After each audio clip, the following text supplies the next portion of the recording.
Hello all welcome to P K learnings. നമ്മുടെ P Y Q സീരീസിൻ്റെ episode 10 നമ്മളിപ്പോൾ എടുക്കുകയാണ്. 2020 ഓൾമോസ്റ്റ് ഫിനിഷ് ആയിട്ടുണ്ട്. നമ്മളിപ്പോൾ സ്കീംസ് എന്ന് പറഞ്ഞിട്ടുള്ള ഒരു ഇമ്പോർട്ടൻ്റ് ആയിട്ടുള്ള ഒരു ഏരിയയാണ് ഇപ്പോൾ കവർ ചെയ്തുകൊണ്ടിരിക്കുന്നത്. അപ്പോൾ കഴിഞ്ഞ എപ്പിസോഡിൽ സ്കീംസ് കുറച്ച് നമ്മൾ പറഞ്ഞിട്ടുണ്ടായിരുന്നു. ഇപ്പോൾ ഏറ്റവും കൂടുതൽ ക്വസ്റ്റ്യൻസ് ചോദിക്കുന്ന ഒരു മേഖലയാണ് സ്കീംസ്. ഇപ്പോൾ നമ്മൾ കുറച്ച് ഡീറ്റെയിൽഡ് ആയിട്ട് കവർ ചെയ്യാനാണ് ശ്രദ്ധിക്കുന്നത്. അപ്പോൾ ഒരു എപ്പിസോഡും കൂടി ഉണ്ടാവും സ്കീംസ്. അതോടുകൂടി നമ്മുടെ 2020 P Y Q series almost end ചെയ്യാണ്. അപ്പോൾ നമുക്ക് ഇന്നത്തെ എപ്പിസോഡിലേക്ക് കടക്കാം. First question. The PMGSY, a program of the government of India, deals with PMGSY എന്ന് പറയുന്ന പദ്ധതി എന്താണ്? അതായത് ഈ ഒരു ഫുൾ ഫോം അറിയാമെങ്കിൽ നമുക്ക് ഓൾമോസ്റ്റ് കണക്ട് ചെയ്യാൻ പറ്റുന്ന ഒരു പദ്ധതിയാണ് PMGSY എന്ന് പറയുന്നത്. Urban employment generation, rural road development, rural employment generation and rural electrification. അപ്പോൾ ഈ PMGSY എന്ന് പറയുന്നത് GSY ഗ്രാമീൺ സഡക്ക് യോജന ആണെന്ന് അറിയാമെങ്കിൽ നമുക്ക് ഈസി ആയിട്ട് കണ്ടെത്താവുന്ന ഒരു ഉത്തരം മാത്രമേ ഉള്ളൂ. നമുക്ക് നോക്കാം എന്താണെന്ന് കുറച്ച് ഡീറ്റെയിൽ ആയിട്ട് നമുക്കൊരു ആൻസറിലേക്ക് നോക്കാം. ഇപ്പോൾ റീസെൻ്റ്ലി കുറച്ച് മാറ്റങ്ങളൊക്കെ വന്നുകൊണ്ട് തന്നെ ഈ ഒരു പദ്ധതി കുറച്ച് ഇമ്പോർട്ടൻ്റ് ആണ്. പ്രധാനമന്ത്രി ഗ്രാമീൺ സഡക്ക് യോജന അല്ലെങ്കിൽ Gram Sadak Yojana is a flagship central scheme in India aimed at enhancing the rural infrastructure. The scheme was originally a 100% centrally sponsored initiative. ഈ ഒരു പദ്ധതി തുടങ്ങുന്നത് 2000 ആദ്യമായിട്ട് ഈ ഒരു പദ്ധതിയുടെ ബിഗിനിങ് വരുന്നത്. അതിനുശേഷം പിന്നീട് മാറ്റം വരുത്തിയിട്ടുണ്ടായിരുന്നു. 2015-16 ആയപ്പോഴേക്കും ഇതിൻ്റെ സ്പോൺസർഷിപ്പിൽ ചെറിയ മാറ്റങ്ങൾ വന്നിരുന്നു. ആദ്യം ഇതൊരു 100% സെൻട്രലി സ്പോൺസേർഡ് സ്കീമായിരുന്നു. 100% സെൻട്രൽ ഗവൺമെൻറ് ആയിരുന്നു ഇതിനെ ഫണ്ടിങ് ചെയ്തുകൊണ്ടിരുന്നത്. അതിനുശേഷം 15-16 കാലഘട്ടം ആയപ്പോഴേക്കും ഇതിനെ സെൻട്രൽ ആൻഡ് സ്റ്റേറ്റ് ഗവൺമെൻറ്റ്സ് എന്ത് ചെയ്തു, കണ്ടിന്യൂസ് ആയിട്ടുള്ള ഒരു പ്രോസസ്സ് സെൻട്രൽ ഗവൺമെൻറ് സ്പോൺസർ ചെയ്യുന്നതിൽ നിന്ന് മാറ്റിക്കൊണ്ട് സെൻറ്ററും സ്റ്റേറ്റും കൂടി ടുഗദർ ആയിട്ട് ഈ ഒരു പദ്ധതി മാറ്റി ഇവരുടെ ഫണ്ടിങ് എന്ന് പറയുന്നത് 60-40 റേഷ്യോയിലേക്ക് ചേഞ്ച് ചെയ്തു. 60-40 റേഷ്യോ എല്ലാ സ്റ്റേറ്റുകൾക്കും അല്ല, 90-10 റേഷ്യോയിലുള്ള ചില സ്റ്റേറ്റുകൾ ഉണ്ടായിരുന്നു. അതായത് സ്പെഷ്യൽ കാറ്റഗറി സ്റ്റേറ്റ്സ് നമ്മൾ വിളിക്കുന്ന നോർത്ത് ഈസ്റ്റേൺ സ്റ്റേറ്റുകൾ, ഹിമാലയൻ ഫുഡ് ഹിൽസിലുള്ള സ്റ്റേറ്റുകൾ, കൂടാതെ ഹിമാലയൻ അടുത്തുള്ള യൂണിയൻ ടെറിട്ടറികൾ, ഇവർക്കെല്ലാം നമ്മൾ എന്ത് ചെയ്തു, 90 സെൻറ്ററും 10 ആ ഒരു പർട്ടിക്കുലർ സ്റ്റേറ്റിലെ യൂണിയൻ ടെറിട്ടറി എടുക്കുന്നു എന്നുള്ള രീതിയിലും, കൂടാതെ 60-40 റേഷ്യോ ബാക്കിയുള്ള സ്റ്റേറ്റുകൾക്കും ബാധകമായിട്ട് കൊണ്ടുവന്നിരുന്നു. 2015-16 ഈ ഒരു ചേഞ്ച് കൊണ്ടുവന്നത്. പിന്നെ around 8 lakh kilometers of rural roads have been built and 1,80,000 habitations were connected under various phases of the PMGSY scheme. ഏകദേശം 8 ലക്ഷത്തോളം കിലോമീറ്ററോളം എന്ത് കണക്ട് ചെയ്തിട്ടുണ്ട്, റൂറൽ റോഡുകളെ കണക്ട് ചെയ്തിട്ടുണ്ട്. കൂടാതെ 1,80,000 ഹാബിറ്റേഷൻസിനെ കണക്ട് ചെയ്യാനായിട്ടും ഈ പദ്ധതി കൊണ്ട് സാധിച്ചിട്ടുണ്ട്. ശരിക്കും ഇതിൻ്റെ ഓവറോൾ എങ്ങനെയാണ്, ഒരു ഗ്ലിംസിൽ നമുക്ക് എങ്ങനെ പറയാമെന്ന് നമുക്ക് നോക്കാം. ഫുൾ ഫോം എന്ന് പറയുന്നത് പ്രധാനമന്ത്രി ഗ്രാം സഡക്ക് യോജന എന്നാണ്. 2020 ഡിസംബർ 25 ഗവൺമെൻറ് ഓഫ് ഇന്ത്യ ഈ ഒരു പദ്ധതി ലോഞ്ച് ചെയ്തത്. 2000 ഡിസംബർ 25 പദ്ധതി ലോഞ്ച് ചെയ്തത്. ഇതിൻ്റെ പ്രൈമറി ഒബ്ജക്റ്റീവ് എന്ന് പറയുന്നത് to provide all weather road connectivity to eligible unconnected habitations of rural areas. നമ്മൾ നാഷണൽ ഹൈവേസിനെ പറ്റിയിട്ടോ റൂറൽ ഹൈവേസിനെ പറ്റിയിട്ടോ ഒന്നും അല്ല പറയുന്നത്, റൂറൽ അല്ല സ്റ്റേറ്റ് ഹൈവേസിനെ പറ്റിയിട്ടോ അല്ല പറയുന്നത്. എവിടെയാണ് റൂറൽ ഏരിയാസിൽ അൺകണക്റ്റഡ് ആയിട്ടുള്ള ഹാബിറ്റേഷൻസ് ഉണ്ടെങ്കിൽ അവിടെയുള്ള ഏരിയകളെ കണക്ട് ചെയ്യുന്ന രീതിയിൽ ഓൾ വെതർ റോഡ് കണക്ടിവിറ്റി നമ്മൾ പറഞ്ഞു. 1,80,000 വരുന്ന ഹാബിറ്റേഷൻസിനെ നമ്മൾ കണക്ട് ചെയ്യാൻ പറ്റിയിട്ടുണ്ട്. 8 ലക്ഷത്തോളം കിലോമീറ്റർ റോഡ് കൺസ്ട്രക്ഷൻ നമ്മൾ പൂർത്തിയാക്കിയിട്ടുണ്ടെന്ന് പറഞ്ഞു. ഈ അൺകണക്റ്റഡ് ആയിട്ടുള്ള ഹാബിറ്റേഷൻസിനെയാണ് നമ്മൾ മെയിനായിട്ടും ഇതിൽ ഫോക്കസ് ചെയ്തിരുന്നത്. അവിടെ ഒരു all weather road connectivity provide ചെയ്യുക എന്നുള്ളതായിരുന്നു ഇതിൻ്റെ പ്രധാനപ്പെട്ട ലക്ഷ്യം എന്ന് പറയുന്നത്. ഇതിൻ്റെ സ്കോപ്പ് എന്ന് പറഞ്ഞാൽ എന്താണ്, scheme targets habitation with the population of 500 above plain areas. 500 എങ്കിലും മിനിമം ഉണ്ടായിരിക്കണം. അതായത് പോപ്പുലേഷൻ, അതായത് 500-ലധികം ആളുകൾ താമസിക്കുന്ന ഹാബിറ്റേഷൻസ് ആയിരിക്കണം എവിടെ, പ്ലെയിൻ ഏരിയാസിൽ. ഹിൽ ഏരിയാസിലാണെങ്കിൽ, ഹില്ല് ട്രൈബൽ ഡെസേർട്ട് ഏരിയാസിലൊക്കെ ആണെങ്കിൽ 250 മതി. 500 പ്ലെയിൻ ഏരിയാസിലും 250 ബാക്കിയുള്ള hill area, tribal area, desert ഏരിയാസിൽ 250 ഉദ്ദേശിക്കുന്നത്. Implementation. The scheme is implemented by the state governments with projects monitored by the ministry of rural development through national rural infrastructure development agency. എവിടെയാണ് നടപ്പിലാക്കുന്നത്? ഈ പദ്ധതി സ്പോൺസർ ചെയ്യുന്നത് 60-40 റേഷ്യോയിലേക്ക് മാറ്റി എന്ന് പറഞ്ഞു. പദ്ധതി ഇംപ്ലിമെന്റ് ചെയ്യുന്നത് സ്റ്റേറ്റ് ഗവൺമെന്റ്സ് ആണ്. ആരാണ് ഇതിനെ മോണിറ്റർ ചെയ്യുന്നത്? മിനിസ്ട്രി ഓഫ് റൂറൽ ഡെവലപ്മെന്റ് ആണ്. സെൻട്രൽ ഗവൺമെന്റിന്റെ മിനിസ്ട്രി ഓഫ് റൂറൽ ഡെവലപ്മെന്റ് ആണ് ഇതിനെ മോണിറ്റർ ചെയ്യുന്നത്. ഏത് വഴിയാണ് മോണിറ്റർ ചെയ്യുന്നത്? NRRDA വഴിയാണ്. എന്താണ് ഈ NRRDA? National rural infrastructure development agency. National rural infrastructure development agency. Road എന്ന് പറയുന്ന ഒരു ഇൻഫ്രാസ്ട്രക്ചർ ആണ്. റൂറൽ ഏരിയാസിലാണ് നമ്മളിത് പണി കഴിപ്പിക്കുന്നത്. ഇതിനെ ഓവർസീ ചെയ്യുന്നത് മിനിസ്റ്റർ ഓഫ് റൂറൽ ഡെവലപ്മെന്റും ആണ്. അപ്പോൾ ഇത് നടപ്പിലാക്കുന്നത് ഏത് വഴിയാണ്? ഇതിനെ ഓവർസീ ചെയ്യുന്നത് എന്ത് വഴിയാണ്? National rural infrastructure development agency എന്ന് പറയുന്ന ഏജൻസി വഴിയാണ് നടപ്പിലാക്കുന്നത്. ഇപ്പോൾ സെൻട്രലി സ്പോൺസർഡ് സ്കീം ആയിരുന്നതിന് സെൻട്രലും സ്റ്റേറ്റും കൂടെ ടുഗദറായിട്ട് എന്ത് ചെയ്തു, ഫണ്ട് ചെയ്യാൻ തുടങ്ങി. പിന്നെ 60-40 റേഷ്യോയിലും 90-10 പർട്ടിക്കുലർ സ്റ്റേറ്റ്സിനാണ് കൊടുത്തിരുന്നത് നമ്മൾ പറഞ്ഞു. 2000 ഡിസംബർ 25 നടപ്പിലാക്കിയത്. 2015 ഇതിൻ്റെ ഫണ്ട് സ്കീം ഷെയർ ചെയ്യുന്നതിലുള്ള ഡിഫറൻസുകൾ വന്നത്. ഇത് സ്റ്റേറ്റ് ഗവൺമെൻറ്റുകളാണ് ഇംപ്ലിമെൻറ്റ് ചെയ്യുന്നത്. ഹിൽ ഏരിയാസിലാണെങ്കിൽ എത്രയാണ് 250 അധികം ആളുകൾ താമസിക്കണം, ബാക്കിയുള്ള പ്ലെയിൻ ഏരിയാസിൽ 500-ലധികം ആളുകൾ കാര്യം നമ്മൾ പറഞ്ഞു. അൺകണക്റ്റഡ് ആയിട്ടുള്ള റൂറൽ ഹാബിറ്റേഷൻസിനെ തമ്മിൽ കണക്ട് ചെയ്യുക എന്നുള്ളതാണ് പ്രധാനപ്പെട്ട ലക്ഷ്യം. ഒരു all weather road connectivity provide ചെയ്യുക എന്നുള്ളതായിരുന്നു ലക്ഷ്യം. NRRDA വഴിയാണ് ഇതിനെ മോണിറ്റർ ചെയ്യുന്നത്, മിനിസ്റ്റർ ഓഫ് റൂറൽ ഡെവലപ്മെൻറ്റ് ഇതിനെ മോണിറ്റർ ചെയ്യുന്നത്. ഇനി quality and standards. It isn't just about building any road. The scheme emphasizes high quality construction and regular maintenance to ensure the road remain usable during all seasons. നമ്മുടെ നാട്ടിൽ ഒരുപാട് മഴ പെയ്യുന്ന കാലമാണ് നമുക്കറിയാം. അപ്പോൾ ഹെവി മൺസൂൺ സീസൺസ് ഒക്കെ വരുന്ന സമയത്തും അതിനെ വിത്ത്സ്റ്റാൻഡ് ചെയ്യാനും കണ്ടിന്യൂ ചെയ്യാനും പറ്റുന്ന ടൈപ്പ് ഓഫ് ക്വാളിറ്റി റോഡ്സ് ആണ് ഇതുവഴി നമ്മൾ കൺസ്ട്രക്ട് ചെയ്യുന്നത്. ഇമ്പാക്ട് എന്താണ്? By connecting isolated villages to market, schools, hospitals, the PMGSY plays a crucial role in poverty reduction and the socio-economic development of rural India. പ്രധാനമായിട്ടും PMGSY road connectivity ഉദ്ദേശിക്കുന്നത് എന്താണ്? അതുവഴി നമുക്കുണ്ടാവുന്ന ഒരുപാട് ഗുണങ്ങൾ, ഇപ്പോൾ സ്കൂളുകളുമായിട്ടും മാർക്കറ്റുകളുമായിട്ടും എല്ലാം കണക്ട് ചെയ്യാണ് വില്ലേജുകളെ. ഇവരുടെ കച്ചവട ബന്ധങ്ങൾ കൂടാനും എഡ്യൂക്കേഷൻ ക്വാളിറ്റി കൂടാനും കറക്റ്റ് ടൈമിൽ സ്കൂളിൽ എത്താനും എല്ലാവർക്കും ആക്സസ് കിട്ടാനും ഒക്കെ ആയിട്ട് എന്ത് ചെയ്യുന്നു, ഉപകരിക്കുന്നത്. ഓവറോൾ ആ നാട്ടിലെ സോഷ്യോ എക്കണോമിക് ഡെവലപ്മെന്റിനെ വലിയ രീതിയിൽ റോഡുകൾ ബാധിക്കുന്നുണ്ടെന്നുള്ള കാര്യം മനസ്സിലാക്കി വെക്കുക. ഇപ്പോൾ ഓവറോൾ പ്രധാനമന്ത്രി ഗ്രാം സഡക് യോജന എന്ന് പറയുന്ന പദ്ധതിയെ പറ്റിയിട്ട് ഒരു ഓവറോൾ ഐഡിയ കിട്ടിയെന്ന് വിചാരിക്കും. ഇപ്പോൾ ഒരുപാട് സ്റ്റേജ് ബൈ സ്റ്റേജ് ആയിട്ടാണ് നടപ്പിലാക്കുന്നത്. ഇപ്പോൾ ഒരു ഡിഗ്രി ലെവൽ എക്സാം അല്ലെങ്കിൽ മുകളിലേക്കുള്ള എക്സാമുകളൊക്കെ നമ്മൾ പഠിക്കുന്നുണ്ടെങ്കിൽ പ്രധാനമായിട്ടും ഇതിന് വീണ്ടും അപ്ഡേറ്റ് ചെയ്ത ഇൻഫർമേഷൻസ് നമുക്ക് കളക്ട് ചെയ്യാൻ പറ്റും. ഇത് 1, 2, 3, 4 ഫേസുകളിലായിട്ടാണ് നടപ്പിലാക്കുന്നത്. ഓരോ ഫേസുകളിൽ എന്തൊക്കെ അപ്ഗ്രേഡേഷൻസ് വന്നിട്ടുണ്ട്, എത്ര കിലോമീറ്റേഴ്സ് കൺസ്ട്രക്ട് ചെയ്തിട്ടുണ്ട് എന്നൊക്കെയുള്ള കാര്യങ്ങൾ നമുക്ക് എന്ത് ചെയ്യാൻ പറ്റും, ഡീറ്റെയിൽഡ് ആയിട്ട് അപ്ഡേറ്റ് ചെയ്തുകൊണ്ടേയിരിക്കുക. ഓരോ സമയത്ത് ഇതിൻ്റെ കൺസ്ട്രക്ഷൻ ആക്ടിവിറ്റീസ് കൂടി വന്നുകൊണ്ടിരിക്കുന്നത് കൊണ്ട് ഈ ഗ്രാം സഡക് യോജന എന്ന് പറയുന്ന പദ്ധതിയുമായിട്ട് ബന്ധപ്പെട്ട് ഡീറ്റെയിൽഡ് ആയിട്ട് തന്നെ പഠിക്കാനായിട്ട് ശ്രദ്ധിക്കുക.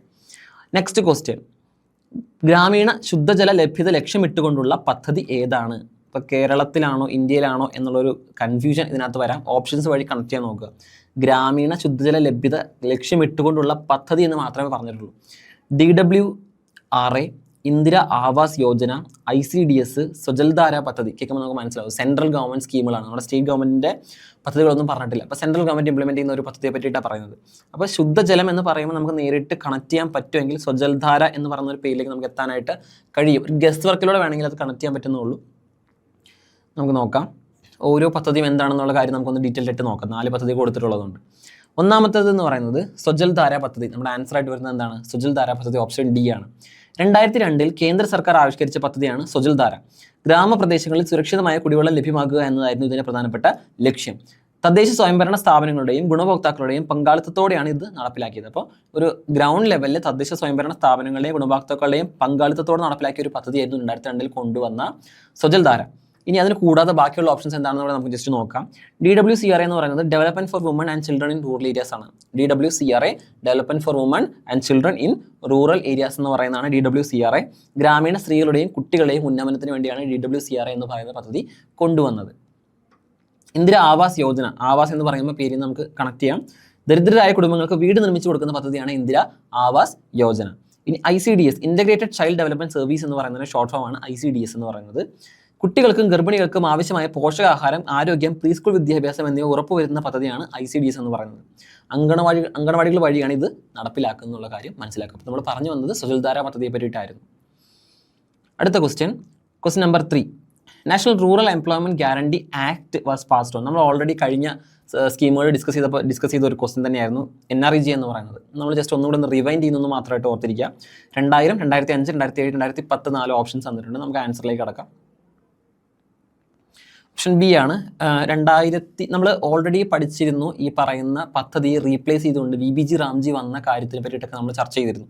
ആ ഒരു പെർസ്പെക്റ്റീവിൽ ഈ ഒരു സ്കീം വളരെ റെലവൻ്റ് ആണ്. എന്തൊക്കെ ആയിരുന്നു കൊണ്ടുവന്നിരുന്നത്, ഇപ്പം എന്തൊക്കെ മാറ്റങ്ങൾ വന്നിട്ടുണ്ട്, ഈ ഒരു കമ്പാരിസൺ ആയിട്ട് എപ്പോഴും എന്ത് ചെയ്യുക, പഠിക്കാനായിട്ട് ശ്രദ്ധിക്കുക. അപ്പോൾ the national rural employment guarantee act is a landmark piece of social security legislation in India. Here is a break down of why this date is significant, how this scheme works. This act is unique because it makes a right to work a legal entitlement rather than just a policy goal. അത് മനസ്സിലാക്കുക. നേരത്തെ തൊഴിൽ കൊടുക്കുക എന്ന് പറയുന്നത് government ഒരു policy ഗോളായിരുന്നു, ഗവൺമെൻറ്റിൻ്റെ policy ആയിരുന്നു കൊടുക്കുക എന്നുള്ളത്. ഇതിൽ നിന്ന് മാറ്റി റൈറ്റ് ടു വർക്ക് എന്ന് പറയുന്ന ഒരു ലീഗൽ എൻറ്റൈറ്റിൽമെൻറ്റ് കൊടുക്കുകയാണ്. ആളുകൾക്ക് എന്ത് ചെയ്യുന്നു, ഈ തൊഴിൽ ചെയ്യാനുള്ള ഒരു അവകാശം ക്രിയേറ്റ് ചെയ്ത് കൊടുക്കുകയാണ് ഈ ഒരു പദ്ധതി വഴി ചെയ്തിരുന്നത്. ഒരു ലീഗൽ റൈറ്റ് ആക്കി മാറ്റുകയാണ് ചെയ്തിരുന്നത്. ഗ്യാരണ്ടീഡ് എംപ്ലോയ്മെൻറ്റ് കൊടുക്കുന്നു. ഇപ്പോൾ നമ്മൾ ഈ പറഞ്ഞ റൈറ്റ് വർക്ക് എന്ന് പറയുന്നത് കൊടുക്കുന്നതിന് പ്രധാനപ്പെട്ട ഒരു പോയിന്റ് ആണ് ഗ്യാരണ്ടീഡ് എംപ്ലോയ്മെൻറ്റ് കൊടുക്കുന്നുണ്ട്.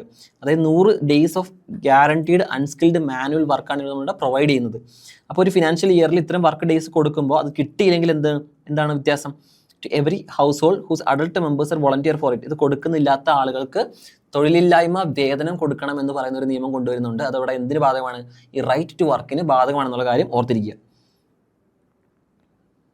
അൺഎംപ്ലോയ്മെന്റ് അലവൻസ് നമ്മൾ പറഞ്ഞതുപോലെ, if the government fails to provide work within 15 days of an application, the applicant is entitled to a daily unemployment allowance. ഒരു ഡെയിലി അൺഎംപ്ലോയ്മെന്റ് അലവൻസ് 15 ദിവസത്തിനകം തൊഴിൽ അപ്ലൈ ചെയ്ത് കിട്ടിയിട്ടില്ലെങ്കിലും, നമ്മൾ വോളണ്ടിയർ ആയിട്ട് അഡൾട്ട് മെമ്പർ ആയിട്ടുള്ള ഒരാൾ തൊഴിലിന് അപേക്ഷിച്ച് കിട്ടിയിട്ടില്ലെങ്കിൽ, 15 ദിവസത്തിനകം കിട്ടിയില്ലെങ്കിൽ തൊഴിലില്ലായ്മ വേതനം ലഭിക്കുന്നു. Focus on women. The act mandates that at least 1/3 of the beneficiaries must be women. 1/3 of the beneficiaries women തന്നെ ആയിരിക്കണം എന്ന് മാൻഡേറ്റ് ചെയ്യുമ്പോൾ women empowerment ലക്ഷ്യമിടുന്നു. Decentralization. Planning and implementation are primarily handled by the Gram Panchayat, giving local communities control over the types of infrastructure projects, ponds, roads, irrigation being built. ഇപ്പോൾ നമ്മൾ പ്രധാനമായിട്ട് ശ്രദ്ധിക്കുക, പുതിയതായിട്ട് വന്നിട്ടുള്ള പദ്ധതിയിൽ പ്രധാനമായിട്ട് വ്യത്യാസങ്ങൾ വരുന്നത് ഇവിടെയാണ്. നാഷൻ ബിൽഡിംഗ് എന്ന് പറയുന്ന ഒരു കാര്യം, അതായത് നമ്മുടെ നാഷണലായിട്ട് നടക്കുന്ന പദ്ധതികൾ, ഈ പറയുന്ന ചെറിയ ചെറിയ സ്കീമുകൾ ചെയ്യുന്നതിനേക്കാളും നമ്മുടെ നേഷൻ ബിൽഡിങ്ങിന് വേണ്ടി സഹായിക്കുന്ന പദ്ധതികളായിരിക്കണം ചെയ്യുന്നതെന്നൊക്കെ ഒരു മാൻഡേറ്റ് പുതിയ പദ്ധതിയിൽ കൊണ്ടുവന്നിട്ടുണ്ട്. ഇവിടെ എന്തായിരുന്നു? ഗ്രാമപഞ്ചായത്തുകളാണ് അവരുടെ ഒരു കൊടുത്തിട്ടുള്ള ഒരു സ്പെക്ട്രം ഓഫ് തിങ്സ് ഉണ്ടായിരിക്കും. ഇതിനുള്ളിൽ എന്തൊക്കെ ചെയ്യണമെന്ന് തീരുമാനിക്കുന്നത് ഗ്രാമപഞ്ചായത്തായിരുന്നു. അവർ കുറച്ചും കൂടി ഡീസെൻട്രലൈസ്ഡ് ആയിട്ട് പവർ കൊടുക്കുകയായിരുന്നു ഈ പദ്ധതിയിലൂടെ ആദ്യം ചെയ്തിരുന്നെന്നുള്ള കാര്യം മനസ്സിലാക്കുക. അപ്പോൾ നമ്മൾ പറഞ്ഞു national rural employment guarantee act പാസ്സാക്കുന്നത് എന്നായിരുന്നു നമ്മുടെ ചോദ്യം. അപ്പോൾ 2005 തുടങ്ങിയ ഈ പദ്ധതി 2025-26 കാലഘട്ടമായി ഇപ്പോഴായപ്പോഴേക്കും എന്ത് പറ്റി? ഇതിനെ എന്തിനായിട്ട് റീപ്ലേസ് ചെയ്തു? VBG രാംജി എന്ന് പറഞ്ഞ പദ്ധതിയുമായിട്ട് റീപ്ലേസ് ചെയ്തു. അപ്പോൾ ഇത് എന്തൊക്കെയാണ്, അൺഎംപ്ലോയ്മെൻറ്റ് അലവൻസ് എന്താണ്, എന്തൊക്കെ ടൈപ്സ് ഓഫ് വർക്ക് ഇതിനകത്ത് വരുന്നുണ്ട്, ഇത്തരം കാര്യങ്ങൾ കുറച്ചും കൂടി ഡീറ്റെയിൽഡ് ആയിട്ട് പഠിക്കാനായിട്ട് ശ്രദ്ധിക്കുക. ക്വസ്റ്റ്യൻ നമ്പർ 4 നമ്മൾ കടക്കുകയാണ്. പഹൽ പദ്ധതി എന്തുമായി ബന്ധപ്പെട്ടതാണ്? പാചകവാതക സബ്സിഡിയുടെ വിതരണം, കാർഷിക വായ്പാ വിതരണം, വനിതാ വിദ്യാഭ്യാസം, ഗോത്ര വിഭാഗങ്ങളുടെ ക്ഷേമം. ഇപ്പോൾ പഹൽ എന്ന് പറയുന്ന പദ്ധതി എന്തുമായിട്ട് ബന്ധപ്പെട്ടിരിക്കുന്നു എന്നാണ് ചോദിച്ചിരിക്കുന്നത്. ഇപ്പോൾ സെൻട്രലി സ്പോൺസേർഡ് സ്കീമുകൾ, സെൻട്രൽ സെക്ടർ സ്കീമുകളൊക്കെ ഉള്ള കാര്യങ്ങൾ നമ്മൾ പറഞ്ഞു. കുറച്ചുകൂടി സെൻട്രൽ പദ്ധതികളെ പറ്റിയിട്ടാണ് കൂടുതൽ ചോദ്യങ്ങളും വരുന്നത് എന്നുള്ളൊരു പോയിന്റ് കൂടെ നോട്ട് ചെയ്ത് വയ്ക്കുക. അപ്പോൾ നമ്മൾ പഠിക്കുമ്പോൾ കേരളമായിട്ട് ബന്ധപ്പെട്ട പദ്ധതികൾ പഠിക്കുന്നത് പോലെ സെൻട്രൽ ഗവൺമെൻറ്റിൻ്റെ കോർ ഏരിയാസിലുള്ള പദ്ധതികളും കൂടി പഠിക്കാനായിട്ട് ശ്രമിക്കുക. പഹൽ ഓപ്ഷൻ എ ആണ് ഉത്തരം എന്ന് പറയുന്നത്. അതായത് പാചകവാതക സബ്സിഡിയുടെ വിതരണമാണ്. ആദ്യം മനസ്സിലാക്കേണ്ടത് എന്താണ് ഈ പഹൽ എന്നാണ്. അതായത് പ്രത്യക്ഷ ഹൻസ്രാന്തി ലാബ് എന്ന് പറയുന്ന പദ്ധതി, അല്ലെങ്കിൽ അതിൻ്റെ ഒരു ഷോർട്ട് ഫോം ആണ് പഹൽ എന്ന് പറയുന്നത്. ഇന്ത്യയിലെ പാചകവാതക സബ്സിഡി നേരിട്ട് ഉപഭോക്താക്കളുടെ ബാങ്ക് അക്കൗണ്ടിലേക്ക് എത്തിക്കുന്ന സംവിധാനമാണ്. ഡയറക്റ്റ് ബെനിഫിറ്റ് ട്രാൻസ്ഫർ എന്ന് നമ്മൾ പറയും. അപ്പോൾ DBT അല്ലെങ്കിൽ ഡയറക്റ്റ് ബെനിഫിറ്റ് ട്രാൻസ്ഫർ എന്ന് പറയുന്ന പദ്ധതി കൊണ്ടുവന്ന ഒരു സ്കീമായിരുന്നു പഹൽ എന്ന് പറയുന്നത്. പ്രവർത്തന രീതി എന്താണ്? ഈ പദ്ധതി പ്രകാരം ഉപഭോക്താക്കൾ ഗ്യാസ് സിലിണ്ടറുകൾ വിപണി വിലയ്ക്ക് വാങ്ങണം. എന്നിട്ട് സർക്കാർ നൽകുന്ന സബ്സിഡി തുക ഉപഭോക്താവിൻ്റെ ലിങ്ക് ചെയ്തിട്ടുള്ള ബാങ്ക് അക്കൗണ്ടിലേക്ക് നേരിട്ടെത്തും. ഇവരാദ്യം ഇപ്പോൾ ഈ ഒരു ഡയറക്റ്റ് ബെനിഫിറ്റ് ട്രാൻസ്ഫർ അല്ലെങ്കിൽ എന്താ കുഴപ്പം? ഇത് ഓരോ ആളുകളുടെ അടുത്തുനിന്നും പൈസ ഇങ്ങനെ ട്രാൻസ്ഫർ ചെയ്ത് പോകുമ്പോൾ ഒരുപാട് ലീക്കേജസ് ഉണ്ടാകുന്നു. കറക്റ്റായിട്ട് ആളുകളുടെ അടുത്തേക്ക് എത്താത്ത രീതിയിലുള്ള പ്രശ്നങ്ങൾ ഉണ്ടാകുന്നു. ഇത് ഉപഭോക്താക്കളുടെ ബാങ്ക് അക്കൗണ്ട്, ഇവർ ആദ്യമേ ഇവരുടെ മാർക്കറ്റ് റേറ്റിന് ഈ പറഞ്ഞ സിലിണ്ടർ വാങ്ങിച്ചതിന് ശേഷം ഇവർക്കുള്ള സബ്സിഡി റേറ്റ് എന്ത് ചെയ്യുന്നു? ഗവൺമെൻറ് ഇവരുടെ ബാങ്ക് അക്കൗണ്ടിലേക്ക് നേരിട്ട് എത്തിച്ചു കൊടുക്കുന്നു. അതിനാണ് നമ്മൾ ഡയറക്റ്റ് ബെനിഫിറ്റ് ട്രാൻസ്ഫർ എന്ന് പറഞ്ഞതുകൊണ്ട് ഉദ്ദേശിക്കുന്നത്. അപ്പോൾ അതുവഴി നമുക്ക് ഒരുപാട് അഴിമതി ഇതിനകത്ത് കുറയ്ക്കാനായിട്ട് സാധിക്കുന്നു, ലീക്കേജ് ഒരുപാട് കുറയ്ക്കാനായിട്ട് സാധിക്കുന്നു. അപ്പോൾ ഈ പറയുന്ന പാചകവാതക സബ്സിഡി കൊടുക്കുന്നതിന് വേണ്ടിയിട്ട് കൊണ്ടുവന്ന പദ്ധതിയാണ് പഹൽ പദ്ധതി എന്നുള്ള കാര്യം ഓർത്ത് വയ്ക്കുക. ഇതിന്റെ ലക്ഷ്യം എന്താണ്? സബ്സിഡി വിതരണത്തിലെ സുതാര്യത ഉറപ്പാക്കുക, വ്യാജ കണക്ഷനുകൾ വഴി സബ്സിഡി ദുരുപയോഗം ചെയ്യുന്നത് തടയുക എന്നിവയാണ് ഇതിന്റെ പ്രധാനപ്പെട്ട ലക്ഷ്യങ്ങൾ. അപ്പോൾ ഒന്നിലധികം ആളുകൾക്ക് കിട്ടാതെ നമുക്ക് എന്ത് ചെയ്യാം? കറക്റ്റ് ഒരാൾക്കായിട്ട് മാത്രം കൊടുക്കാം. ഇതിന്റെ ഡ്യൂപ്ലിക്കേഷൻ ഒഴിവാക്കാനായിട്ട് പറ്റുന്നു. ലോകത്തിലെ ഏറ്റവും വലിയ പണക്കൈമാറ്റ പദ്ധതിയായിട്ട് ഇത് മാറിയിട്ടുണ്ട്. ഗിന്നസ് റെക്കോർഡ് ഇടം പിടിച്ചിട്ടുണ്ട്. ഈ പദ്ധതി ഏറ്റവും വലിയ ഡയറക്റ്റ് ബെനിഫിറ്റ് ട്രാൻസ്ഫർ പദ്ധതിയായിട്ട് ഈ പഹൽ സ്കീം മാറിയിട്ടുണ്ടായിരുന്നു. ക്വസ്റ്റ്യൻ നമ്പർ 5 എന്ന് പറയുന്നത്, പ്രധാനമന്ത്രി മുദ്ര യോജന ആരംഭിച്ച വർഷം. ഒരുപാട് ആളുകൾ അവരുടെ ചെറിയ ബിസിനസ് എന്റർപ്രൈസുകളൊക്കെ ഈ മുദ്ര യോജന വഴി തുടങ്ങിയിട്ടുണ്ടെങ്കിൽ അവർക്ക് പരിചയം ഉണ്ടാവും. എന്താണ് പ്രധാനമന്ത്രി മുദ്ര യോജന എന്ന് പറയുന്നത്? 4 ഡേറ്റ്സ് കൊടുത്തിട്ടുണ്ട്. സെപ്റ്റംബർ 4, 2014, ജൂലൈ 1, 2015, ഏപ്രിൽ 8, 2015, ജനുവരി 22, 2018. അപ്പോൾ നമുക്ക് നോക്കാം ഇതിൻ്റെ ഉത്തരം. ഓപ്ഷൻ സി ആണ്. ഓപ്ഷൻ സി എന്ന് പറയുന്നത് ഏപ്രിൽ 8, 2015. അതായത് പ്രധാനമന്ത്രി മുദ്ര യോജന തുടങ്ങിയത് 2015 ഏപ്രിൽ 8-നാണ്. ഏപ്രിൽ 8-നാണ് പദ്ധതി തുടങ്ങിയത്. ചെറുകിട സംരംഭകർക്കും സ്വയം തൊഴിൽ ചെയ്യുന്നവർക്കും സാമ്പത്തിക സഹായം നൽകുന്നതിനായിട്ട് കേന്ദ്ര സർക്കാർ ആവിഷ്കരിച്ച പദ്ധതിയാണ് പ്രധാനമന്ത്രി മുദ്ര യോജന. ബാങ്ക് ഇതര ധനകാര്യ സ്ഥാപനങ്ങൾ, അതായത് NBFC, മൈക്രോ ഫിനാൻസ് സ്ഥാപനങ്ങൾ, ബാങ്കുകൾ എന്നിവ വഴി ചെറുകിട ബിസിനസ്സുകൾക്ക് ഈടില്ലാത്ത വായ്പകൾ ലഭ്യമാക്കുക എന്നതാണ് ഈ പദ്ധതിയുടെ പ്രധാനപ്പെട്ട ലക്ഷ്യം. മനസ്സിലാക്കുക, നമ്മളിപ്പോൾ ഒരു പദ്ധതി ഈ പറയുന്ന പദ്ധതിനെ യൂട്ടിലൈസ് ചെയ്തിട്ടുണ്ടാവാം എന്ന് ഞാൻ പറഞ്ഞു. കാരണം നമ്മൾ ചെറിയ എന്തെങ്കിലുമൊക്കെ ഒരു എന്റർപ്രൈസ് തുടങ്ങുകയാണെങ്കിൽ, എന്തെങ്കിലും ഒരു സ്വയം തൊഴിൽ കേന്ദ്രങ്ങൾ തുടങ്ങുകയാണെങ്കിലൊക്കെ ഇതിനൊക്കെ എന്ത് ചെയ്യുന്നുണ്ട്? പ്രധാനമായിട്ട് ഹെൽപ്പ് ചെയ്യാൻ വേണ്ടിയിട്ടാണ് ഈ മുദ്ര യോജന കൊണ്ടുവന്നത്. 2015 ഈ സ്കീം ആദ്യമായിട്ട് ഇൻട്രൊഡ്യൂസ് ചെയ്തെന്ന് നമ്മൾ പറഞ്ഞു. ഇതിൻ്റെ ഏറ്റവും വലിയ ഗുണം എന്താണ്?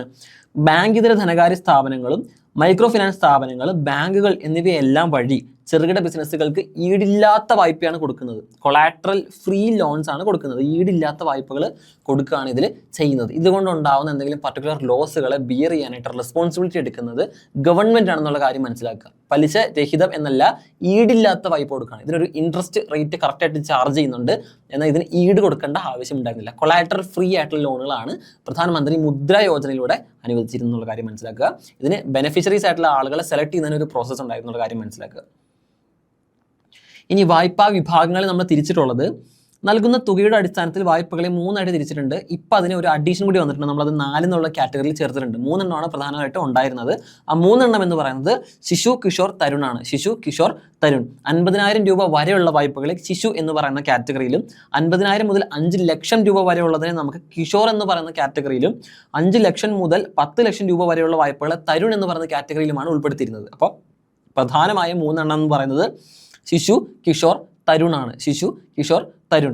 എന്നാൽ ഇപ്പോൾ റീസെൻ്റ്ലി ഈ തരുണിൽ ലോൺ എടുത്ത് തിരിച്ചടയ്ക്കുന്നവർക്ക്, അല്ലെങ്കിൽ തരുണിൽ ഇവർ എടുത്ത 5 ലക്ഷം മുതൽ 10 ലക്ഷം വരെയുള്ള ലോണുകൾ തിരിച്ച് കൃത്യമായിട്ട് അടച്ചിട്ടുണ്ടെങ്കിൽ തരുൺ പ്ലസ് എന്ന് പറഞ്ഞൊരു പുതിയ കാറ്റഗറി അഡീഷൻ ചെയ്തിട്ടുണ്ട്. അതിന് ഈ 10 ലക്ഷം മുതൽ 20 ലക്ഷം രൂപയുള്ള വായ്പകൾക്കായിട്ട് 2024 ഇത് അവതരിപ്പിക്കുന്നത്. അപ്പോൾ 10 ലക്ഷത്തിന് മുകളിൽ 20 ലക്ഷം വരെ തരുൺ എടുത്ത് വിജയിച്ച ആൾക്കാർക്ക്, അല്ലെങ്കിൽ അവർക്ക് തിരിച്ചടയ്ക്കാൻ പറ്റിയിട്ടുണ്ടെങ്കിൽ കറക്റ്റായിട്ട് തിരിച്ചടവുള്ള ആളുകൾക്ക് 10 ലക്ഷം മുതൽ 20 ലക്ഷം വരെ കൊടുക്കുന്ന പുതിയൊരു പദ്ധതിയാണ് തരുൺ പ്ലസ് എന്ന് പറയുന്നത്. അപ്പോൾ ഈ ഒരു പദ്ധതിയുമായിട്ട് ബന്ധപ്പെട്ടുള്ള ടേംസ്, അതിൻ്റെ ഒരു റേഞ്ച് ഓഫ് മണി 50,000 വരെ, 50,000 മുതൽ 5 ലക്ഷം രൂപ വരെ, 5 മുതൽ 10 വരെ, 10 മുതൽ 20 വരെ എന്നുള്ള കാറ്റഗറിയിൽ ശിശു, കിഷോർ, തരുൺ പ്ലസ് കാറ്റഗറിയും കൂടി പ്രധാനമന്ത്രി മുദ്ര യോജനയിൽ ഓർത്ത് വയ്ക്കുക. 2015 സ്കീം തുടങ്ങിയത്. ഇതിൻ്റെ ഗുണഭോക്താക്കൾ എന്ന് പറയുന്ന ആരൊക്കെയായിരിക്കും? ചെറുകിട നിർമ്മാണ യൂണിറ്റുകൾ, കടയുടമകൾ, നമുക്ക് നേരിട്ട് കാണുന്ന കച്ചവടം ചെയ്യുന്ന ആളുകളാണ്. പഴം പച്ചക്കറി വ്യാപാരികൾ, ട്രക്ക് ഓപ്പറേറ്റർമാർ, കൃഷിയുമായി ബന്ധപ്പെട്ട മറ്റ് ചെറുകിട വ്യവസായങ്ങൾ, ഇവർക്കെല്ലാം ഈ ഒരു പദ്ധതി പ്രയോജനപ്പെടുത്താനായിട്ട് സാധിക്കുന്നു. അടുത്തതായിട്ട് ക്വസ്റ്റ്യൻ നമ്പർ 6ലേക്ക് കടക്കാം. The maximum age for joining the Atal pension Yojana. Atal pension യോജനയിലേക്ക് ജോയിൻ ചെയ്യാനുള്ള മാക്സിമം ഏജ് എത്രയാണെന്നാണ് ചോദിച്ചിരിക്കുന്നത്. മാക്സിമം ഏജ് അപ്പം 40, 50, 60, 70 എന്ന് പറഞ്ഞ 4 ഓപ്ഷൻസ് കൊടുത്തിട്ടുണ്ട്. അപ്പോൾ നമുക്ക് എന്താണ് ഈ അടൽ പെൻഷൻ യോജനയുടെ സ്കീമിനെ പറ്റി നോക്കാം. The Atal pension Yojana is a government backed pension scheme in India primarily targeted at the unorganized sector to ensure financial security during old age. Keywords ശ്രദ്ധിക്കുക. അടൽ പെൻഷൻ യോജനയെ പറ്റിയാണ് നമ്മൾ പറയുന്നത്. ഇതൊരു ഗവൺമെന്റ് ബാക്ക്ഡ് പെൻഷനാണ്. ഗവൺമെന്റ് ബാക്ക്ഡ് ആയിട്ടുള്ള ഒരു പെൻഷനാണ്. പ്രൈമർലി ടാർഗറ്റഡ് അറ്റ് അൺഓർഗനൈസ്ഡ് സെക്ടറാണ്. അൺഓർഗനൈസ്ഡ് സെക്ടറിൽപ്പെട്ട ആളുകളെയാണ് ഫോക്കസ് ചെയ്യുന്നത്. Financial security during the old age. അവരുടെ ഓൾഡ് ഏജിൽ ഓർഗനൈസ് സെക്ടർ അല്ല അവർ വർക്ക് ചെയ്യുന്നത്. അപ്പോൾ അവരുടെ വേജസിനനുസരിച്ച് ഇങ്ങനെ മാറ്റങ്ങൾ വന്നുകൊണ്ടിരിക്കും. അങ്ങനെയുള്ള ആളുകൾക്ക് വാർദ്ധക്യ കാലത്ത് ബുദ്ധിമുട്ടുകൾ ഉണ്ടാവാതെ ഒരു ഇൻസെൻറ്റീവ് കൊടുക്കുക എന്നുള്ളതാണ് പ്രധാനമായിട്ടും പദ്ധതിയുടെ ലക്ഷ്യമെന്ന് പറയുന്നത്. എലിജിബിലിറ്റി ഏജ് എന്ന് പറയുന്നത് 18 മുതൽ 40 വയസ്സ് വരെയാണ്. 18 മുതൽ 40 വരെ. മിനിമം ഏജ് 18, മാക്സിമം ഏജ് 40 ആണ്. നമ്മൾ പറഞ്ഞ ഉത്തരം എ ആവുന്നത് 40 എന്ന് പറയുന്നതിൻ്റെ മാക്സിമം ഏജ് ആകുമ്പോഴാണ്. മിനിമം ആണോ മാക്സിമം ആണോ എന്നുള്ള കാര്യങ്ങളെ ക്വസ്റ്റിനിൽ നല്ലോണം ശ്രദ്ധിക്കാനായിട്ട് നോക്കുക. 18 മിനിമം ഏജ് ആണെങ്കിൽ 40 എന്ന് പറയുന്നതാണ് അവിടുത്തെ മാക്സിമം ഏജ്.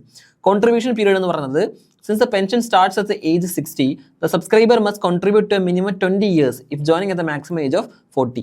ഏറ്റവും കുറഞ്ഞത് 20 വർഷത്തെങ്കിലും കോൺട്രിബ്യൂഷൻ കൊണ്ട് മാത്രമേ നമുക്ക് ഈ പദ്ധതിയിൽ എന്ത് ചെയ്യുള്ളൂ, ബെനിഫിഷ്യറി ആവാൻ പറ്റുള്ളൂ. 40 എന്ന് പറയുന്നതാണ് ഇവരുടെ മാക്സിമം ഏജ്. അതുകൊണ്ട് 60ാമത്തെ വയസ്സ് മുതലാണ് പെൻഷൻ കിട്ടി തുടങ്ങുന്നത്. 40 മുതൽ 60 വയസ്സ് വരെയുള്ള സമയത്താണ് നമ്മൾ ഇതിൻ്റെ പ്രീമിയം അടച്ചുകൊണ്ടിരിക്കുക എന്നുള്ള കാര്യം മനസ്സിലാക്കുക.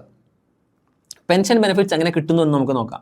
Based on the contribution amount, the subscribers receive A guaranteed fixed monthly pension of 1,000, 2,000, 3,000, 4,000 or 5,000 after they reach the age of 60. 40 മുതൽ ഏറ്റവും കൂടിയത് 40 ആണ്. 40 മുതൽ എങ്കിലും 60 വയസ്സ് വരെ 20 വർഷം എങ്കിലും അടച്ചിട്ടുണ്ടെങ്കിൽ അവർക്ക് പ്രീമിയം ആയിട്ട് ലഭിക്കുന്ന എമൗണ്ടുകൾ എന്ന് പറയുന്നത് പെൻഷനായിട്ട് ലഭിക്കുന്നത് 1000, 2000, 3000, 4000 മുതൽ 5000 രൂപ വരെ ഓരോ തവണയായിട്ട് നമ്മൾ എത്ര കോൺട്രിബ്യൂട്ട് ചെയ്തിട്ടുണ്ടോ അതനുസരിച്ച് നമുക്ക് കിട്ടാം. Safety net. In the event of subscribers death, subscriber മരിച്ചു പോയി കഴിഞ്ഞാൽ the pension is provided to the spouse, അയാളുടെ പാർട്ട്ണറിന് ഇത് കൊടുക്കുന്നതായിരിക്കും. If both passes away the accumulated person wealth is return to the nominee. ഇതിനൊരു നോമിനി ഉണ്ടെങ്കിൽ നോമിനിക്ക് കൊടുക്കും. ആദ്യം മരിച്ചു പോയ ആളുണ്ടെങ്കിൽ അയാളുടെ സ്പൗസിന് കൊടുക്കുന്നു. സ്പൗസും മരിച്ചു പോയിട്ടുണ്ട്, 2 പേരും മരിച്ചു പോയിട്ടുണ്ടെങ്കിൽ അവർ നോമിനേറ്റ് ചെയ്ത വേറൊരു നോമിനിക്ക് ഇത് കൊടുക്കുന്നു എന്നാണ് പറയുന്നത്. Question number 7. Dash scheme will offer a renewable 1-year death cum disability cover of rupees 2 lakhs to all savings bank account holders in the age group of 18 to 70 years for a premium of 12 per annum per subscriber. അപ്പോൾ നമ്മൾ അടുത്ത പദ്ധതിയെ പറ്റി പറയാണ്. എന്താണ് ഇവിടെ ഒരു പുതിയൊരു പദ്ധതി എന്ന് പറയുമ്പോൾ എന്താണ് ഇവിടെ ഉദ്ദേശിക്കുന്നത്, ഏത് ടൈപ്പ് പദ്ധതിയാണെന്നുള്ള കാര്യം ഓർത്തിരിക്കുക. Dash scheme will offer A renewable 1-year death come disability cover. ഒരു ഇൻഷുറൻസിനെ പറ്റിയിട്ടാണ് നമ്മൾ സംസാരിക്കുന്നത്. 2 ലക്ഷം രൂപ കൊടുക്കുന്നുണ്ട്. ഓൾ സേവിങ്സ് ബാങ്ക് അക്കൗണ്ട് ഹോൾഡേഴ്സിനാണ് കൊടുക്കുന്നത്. 18 മുതൽ 70 വയസ്സ് വരെയാണ് ഇതിൻ്റെ ക്യാപ്പ്. 12 രൂപ മാത്രമാണ് ഇതിൻ്റെ ആനുവൽ സബ്സ്ക്രൈബറിന് ഒരു വർഷം കൊടുക്കേണ്ടി വരുന്നത്. ഏതാണ് ഈ പദ്ധതി എന്നാണ് ചോദിച്ചിരിക്കുന്നത്? PMSBY ആണോ, PMJJBY ആണോ, APY ആണോ, അതോ നൺ ഓഫ് ദ എബോ? ഏതാണ് ഈ പദ്ധതി നമുക്ക് ജസ്റ്റ് നോക്കാം. ഓപ്ഷൻ എ ആണ് വരുന്നത്, പ്രധാനമന്ത്രി സുരക്ഷാ ബീമാ യോജന. നമ്മൾ ആദ്യമേ ഇന്നലെ കഴിഞ്ഞ സ്കീമുകളുടെ ക്ലാസ്സിൽ പറഞ്ഞിരുന്നു. ഈ ബീമ എന്ന് പറയുമ്പോൾ എന്താണ്? ഇൻഷുറൻസ് ആണെന്നുള്ള കാര്യം മനസ്സിലാക്കുക.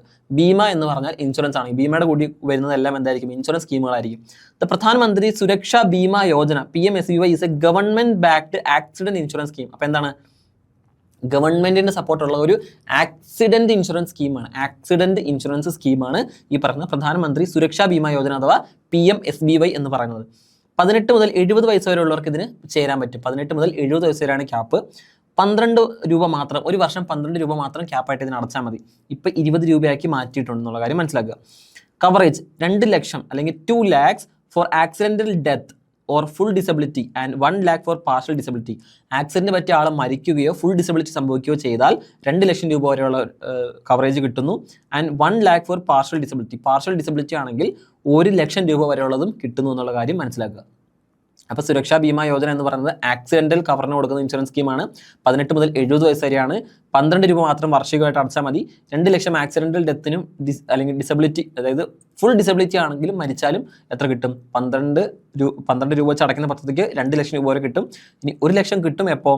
പാർഷ്യൽ ഡിസബിലിറ്റി ആണെങ്കിൽ 1 ലക്ഷം രൂപയാണ് അതിന് കവറേജ് ആയിട്ട് കൊടുക്കുന്നത്. നെക്സ്റ്റ് ക്വസ്റ്റ്യൻ നമ്പർ എന്ന് പറഞ്ഞാൽ ക്വസ്റ്റ്യൻ നമ്പർ 8 ആണ്. Dash is A life insurance scheme which covers death of the insured regardless of the cause of the death. നമ്മൾ മുന്നേ പറഞ്ഞതുപോലെ ആക്സിഡന്റൽ ഡെത്ത് എന്ന് പറഞ്ഞതാണ് നമ്മൾ ആദ്യം പറഞ്ഞ സുരക്ഷാ Bima Yojana.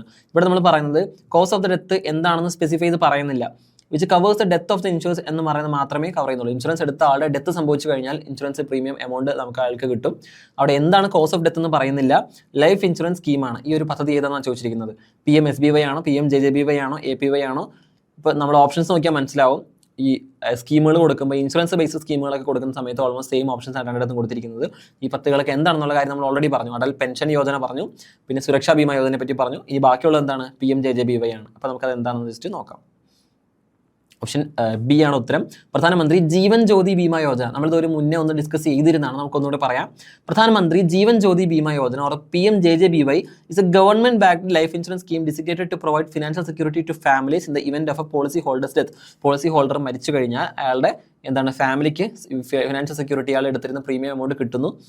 It provides a life cover of 2 lakh in case of a death due to any reason. ഇപ്പോൾ നാച്ചുറൽ ആയിക്കോട്ടെ, ആക്സിഡന്റ് ആയിക്കോട്ടെ, ഇൽനസ് ആയിക്കോട്ടെ, ഏത് കാരണത്തിൽ അയാൾ മരിച്ചു കഴിഞ്ഞാൽ അയാൾക്ക് കവറേജ് ആയിട്ട് 2 ലക്ഷം രൂപയാണ് കൊടുക്കുക, അയാളുടെ നോമിനീസിന് കൊടുക്കുക. ഏജ് എലിജിബിലിറ്റി എന്ന് പറയുന്നത് available to individuals in the age group of 18 to 50 years who have a savings or a postal office account. Savings account ഉള്ള ആളുകൾക്കാണ് ഇൻഷുറൻസ് പ്രീമിയംസ് എമൗണ്ട് കൊടുത്തിരുന്നുള്ള കാര്യം നമ്മൾ നേരത്തെ കണ്ടിരുന്നു. അല്ലെങ്കിൽ പോസ്റ്റ് ഓഫീസ് അക്കൗണ്ട് ഉള്ള ആളുകൾക്കും കൊടുത്തിരുന്നു. ഇവിടെ ഏജ് ക്യാപ്പ് എന്ന് പറയുന്നത് 18 മുതൽ 50 വയസ്സ് വരെയാണ്. മുന്നത്തതിൽ 18 മുതൽ 70 വയസ്സ് വരെയായിരുന്നു. പിന്നെ നമ്മൾ അടൽ പെൻഷൻ പറഞ്ഞപ്പോൾ 18 മുതൽ 40 വയസ്സ് വരെയായിരുന്നു പ്രീമിയത്തിൽ ചേരാനുള്ള സമയം എന്ന് പറയുന്നത്. പിന്നെ പ്രധാനമന്ത്രി ജീവൻ ജ്യോതി ബീമാ യോജനയ്ക്ക് 18 മുതൽ 50 വയസ്സ് വരെയാണ്. അപ്പോൾ 3 കാറ്റഗറി ഉണ്ട്: 18 മുതൽ 40, 18 മുതൽ 50, 18 മുതൽ 70. ഈ 3 കാറ്റഗറി ഓർത്ത് വയ്ക്കുക. സുരക്ഷാ ബീമാ യോജനയ്ക്ക് 18 മുതൽ എന്തായിരുന്നു? 70 വയസ്സ് വരെയായിരുന്നു. 18 മുതൽ 50 വയസ്സ് വരെയാണ് പ്രധാനമന്ത്രി ജീവൻ ജ്യോതി ബീമാ യോജനയ്ക്കുള്ളത്. Tenure and renewal. It is a 1 year term insurance policy. അതായത് ടേം ഇൻഷുറൻസ് ആണ്. അതായത് പർട്ടിക്കുലർ ടേമിലേക്ക് മാത്രം നമ്മൾ ഇൻവെസ്റ്റ് ചെയ്യുന്നതിനാണ് നമ്മൾ ടേം ഇൻഷുറൻസ് എന്ന് പറയുക. 1 year റിന്യൂവബിൾ ആണ്. 1 year renewable term insurance policy. Annually നമുക്ക് എന്ത് ചെയ്യാൻ പറ്റും? ഇതിനെ റിന്യൂ ചെയ്യാൻ പറ്റും. Once enrol the risk cover continues up to the age of 55 years provided the annual premium is paid regularly. നമ്മൾ ഇതിന്റെ ആനുവൽ പ്രീമിയം റെഗുലർ ആയിട്ട് അടച്ചുകൊണ്ടിരിക്കുകയാണെങ്കിൽ എന്ത് ചെയ്യാൻ പറ്റും? റിസ്ക് കവർ എന്ന് പറയുന്നത് 55 വയസ്സ് വരെ നമുക്ക് ഇത് കണ്ടിന്യൂ ചെയ്യാനായിട്ട് സാധിക്കുന്നു. The annual premium is 436, revised from the original 330. ആദ്യം ഇതിന്റെ പ്രീമിയം എമൗണ്ട് 330 ആയിരുന്നു. സുരക്ഷാ ബീമ പറഞ്ഞപ്പോൾ എന്തായിരുന്നു? 12 രൂപ മാത്രമായിരുന്നു നമ്മൾ പറഞ്ഞു. പിന്നീട് അത് 20 ആക്കി മാറ്റി. ഇവിടെ 330 ആയിരുന്നു, 436 ആക്കി മാറ്റിയിട്ടുണ്ട്. Which is automatically debited from the subscribers bank account once in a year. നമ്മളത് ചേർന്ന് കണ്ടിന്യൂസ് ആയിട്ട് പോകുന്നതുകൊണ്ട് നമ്മൾ വൺസിന് ചേർന്ന് കഴിഞ്ഞാൽ ഇത് റിക്കറിംഗ് ആയിട്ട് എമൗണ്ട് നമ്മുടെ അക്കൗണ്ടിൽ നിന്ന് ക്രെഡിറ്റ് ആയി പോയിക്കൊണ്ടിരിക്കും. ലൈൻ പീരീഡ് എന്ന് പറയുന്നത് ന്യൂ സബ്സ്ക്രൈബേഴ്സ് ആണെങ്കിൽ there is a 30-day waiting period, അല്ലെങ്കിൽ ലിയൻ പീരീഡ് എന്ന് പറയുന്നു. From the date of enrolment, നമ്മൾ ഡേറ്റ് ഓഫ് എൻറോൾമെന്റ് കഴിഞ്ഞ ശേഷം ഒരു 30 ദിവസം ഒരു വെയിറ്റിംഗ് പീരീഡ് ഉണ്ടാവും. During this time claims for death due to causes other than accidents are not admissible. അപ്പോൾ ഈ ഒരു ടൈം പീരീഡിൽ ഈ ലിയൺ പീരീഡ് എന്ന് പറയുന്ന 30 ദിവസം വെയിറ്റിംഗ് പീരീഡിൽ എന്തെങ്കിലും സംഭവിച്ചു കഴിഞ്ഞാൽ അവിടെ എന്താണ് the claims of death to causes other than the accidents are not admissible. Accident അല്ലാത്ത ബാക്കിയൊന്നും നമുക്ക് എന്ത് ചെയ്യാൻ പറ്റില്ല, കൺസിഡർ ചെയ്യാനായിട്ട് പറ്റത്തില്ല എന്നുള്ള കാര്യം ഓർത്തിരിക്കുക. അപ്പോൾ നമ്മൾ അവസാനം പഠിച്ച 3 പദ്ധതികൾ ഓർത്തിരിക്കുക. ഇൻഷുറൻസ് സ്കീമുകളാണ് അടൽ പെൻഷൻ യോജന, പ്രധാനമന്ത്രി ജീവൻ ജ്യോതി ബീമാ യോജന, പ്രധാനമന്ത്രി സുരക്ഷാ ബീമാ യോജന. ആക്സിഡന്റ് ഡെത്ത് മാത്രം കവർ ചെയ്യുന്നതായിരുന്നു സുരക്ഷാ ബീമാ യോജന. എല്ലാ ഡെത്തുകളും ഡിസ്പൈറ്റ് ദ കോസ്റ്റ് കൺസിഡർ ചെയ്യുന്നതായിരുന്നു പ്രധാനമന്ത്രി ജീവൻ ജ്യോതി ബീമാ യോജന. കൂടാതെ അടൽ പെൻഷൻ യോജന എന്താണെന്ന് നമ്മൾ പഠിച്ചു. അപ്പോൾ കോൺട്രിബ്യൂട്ടറി ആയിട്ടുള്ള പെൻഷൻ കിട്ടുന്ന ഒരു സ്കീമാണ് അടൽ പെൻഷൻ യോജന എന്ന് പഠിച്ചു. ഇതിൻ്റെയൊക്കെ വർഷങ്ങൾ, ഇതിൻ്റെയൊക്കെ പ്രധാനപ്പെട്ട പ്രീമിയം എമൗണ്ടുകൾ എത്രയാണ്, എത്ര കിട്ടും, എത്ര വയസ്സ് വരെയാണ്, ഇത്തരത്തിലുള്ള ഡാറ്റകളെല്ലാം പഠിച്ചു വെക്കാനായിട്ട് ശ്രദ്ധിക്കുക. അപ്പോൾ പ്രധാനമായിട്ട് ഇന്നത്തെ സ്കീമുകൾ നമ്മൾ പഠിച്ചു. സ്വജൽധാര പദ്ധതി അടക്കം നമ്മൾ നേരത്തെ പഠിച്ചിരുന്ന ചില കാര്യങ്ങൾ റിപ്പീറ്റ് ആയിട്ട് വരുന്നുണ്ട്, ചില ക്വസ്റ്റ്യൻ എന്നുള്ള കാര്യം മനസ്സിലാക്കുക. അപ്പോൾ ഓവറോൾ സ്കീമുകളെ പറ്റിയിട്ട് ഒരു ബേസിക് അണ്ടർസ്റ്റാൻഡിങ് കിട്ടുന്നുണ്ട്. ഈ പഠിപ്പിക്കുന്ന എക്സാമ്പിളടക്കം പറയുന്ന കാര്യങ്ങളിൽ നിന്നും കണക്ട് ചെയ്യാൻ പറ്റുന്നുണ്ട്, ഓർത്തിക്കാൻ പറ്റുന്നുണ്ടെന്ന് വിചാരിക്കുന്നു. നമുക്ക് ഏകദേശം ഒരു എപ്പിസോഡും കൂടെ കഴിയുമ്പോഴേക്കും നമുക്ക് ഓൾമോസ്റ്റ് സ്കീമുകളൊന്ന് ഫിനിഷ് ചെയ്യാനായിട്ട് പറ്റും. 2020 ഓൾമോസ്റ്റ് നമ്മൾ കവറായി എത്തി നിൽക്കും. അപ്പോൾ സ്കീമുകൾ വളരെ ഇമ്പോർട്ടൻ്റ് ആയിട്ട് ഫോക്കസ് ചെയ്യുക. കറണ്ട് അഫെയറിൽ വരുന്ന മാറ്റങ്ങൾ നോട്ട് ഡൗൺ ചെയ്യാനായിട്ടും ശ്രദ്ധിക്കുക. അപ്പോൾ നമുക്ക് അടുത്ത ക്ലാസ്സിൽ വീണ്ടും ഒരു സ്കീമിൻ്റെ ബാക്കി എപ്പിസോഡുകളായിട്ട് കാണാം. Thank you.